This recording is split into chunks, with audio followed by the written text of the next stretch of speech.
राज्य सरकार ने सिंहस्थ के पहले पितृपर्वत से लेकर चिंतामण गणेश उज्जैन के बीच में 48 किलोमीटर लंबा ग्रीनफील्ड रोड बनाने का निर्णय लिया। इस निर्णय का उन किसानों ने विरोध प्रारंभ कर दिया है जिनकी जमीन रोड निर्माण में आ रही है। मंगलवार को सैकड़ों की संख्या में किसान कलेक्टर कार्यालय पहुंचे और अपना विरोध दर्ज कराया, जहां नवागत कलेक्टर शिवम वर्मा ने किसानों से चर्चा कर उन्हें उचित निराकरण का आश्वासन दिया। देखिए खास रिपोर्ट। वर्ष 2028 में उज्जैन में होने वाले सिंहस्थ के दौरान करोड़ों की संख्या में श्रद्धालुओं के आने की संभावना है।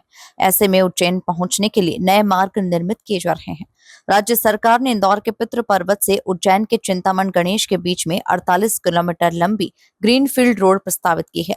इस रोड की जद में 20 से अधिक गांव के किसानों की जमीन आ रही है। ये सभी किसान रोड निर्माण के लिए अपनी जमीन देने के लिए तैयार नहीं। मंगलवार को कुछ गांव के किसान कलेक्टर कार्यालय की जनसुनवाई में पहुंचे और अपना विरोध जताया। किसानों के अनुसार उनकी उपजाऊ जमीन शासन कोड़ियों के दाम लेने की तैयारी कर रहा है। हम साल में 3 फसल लेते हैं और सरकार इस उपजाऊ जमीन पर रोड निर्माण करने की तैयारी कर रही है। परेशानी कुछ भी नहीं है सर, हम यही चाहते हैं कि ये रोड जो भी है किसानों को भरपेट मुआवजा मिले और कोड़ियों के दाम किसानों की ज़मीन ना जाए। ज़मीन किसान देने के लिए तैयार नहीं है, वो तो विरोध में ही है।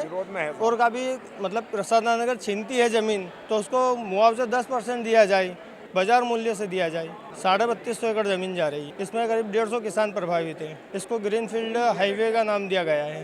जी, मध्य प्रदेश शासन मोहन सरकार के द्वारा एक रोड प्रस्तावित है पितृ पर्वत से लेकर चिंतामण गणेश तक, जो 48 किलोमीटर का रोड है। और सरकार का ये कहना है कि ये रोड किसानों के लिए फ़ायदेमंद रहेगा। लेकिन इस रोड के अंदर किसानों की उपजाऊ भूमि, जिसमें हम 3-3 फसल लेते हैं, हमारी ज़मीनें जा रही हैं, किसान सारे विरोध में हैं। इसलिए आज कलेक्टर कार्यालय में आकर किसानों ने एक जन सुनवाई में आवेदन दिया है। और किसानों की आगामी योजना भी यह है कि अगर सरकार ने सुना तो ठीक है, अगर नहीं सुना तो इस आंदोलन को उग्र आंदोलन किया जाएगा किसानों के द्वारा। हमारी 3250 एकड़ ज़मीन जा रही है। किसान साहब, हमारी एक तो इसमें साहब जो उपजाऊ भूमि है वो जा रही है। उसके बाद इस रोड में न तो कहीं क्रॉसिंग है, ग्रामीण क्षेत्र के लोगों को न तो इसमें चढ़ने दिया जाएगा, न वो अपने इस जमीन का दूसरी जमीन का उपयोग भी नहीं कर पाएंगे, जो जमीन बच रही है उसका उपयोग भी नहीं कर पाएंगे। विरोध कर रहे किसानों ने संकुल परिसर में ही धरना दे दिया। पहले सावेर क्षेत्र के एसडीएम ने किसानों से मुलाकात की। उसके बाद नवागत कलेक्टर शिवम वर्मा भी किसानों से मुलाकात करने के लिए पहुंचे। उन्होंने गंभीरता के साथ किसानों की बात सुनी और हर संभव मदद का आश्वासन दिया।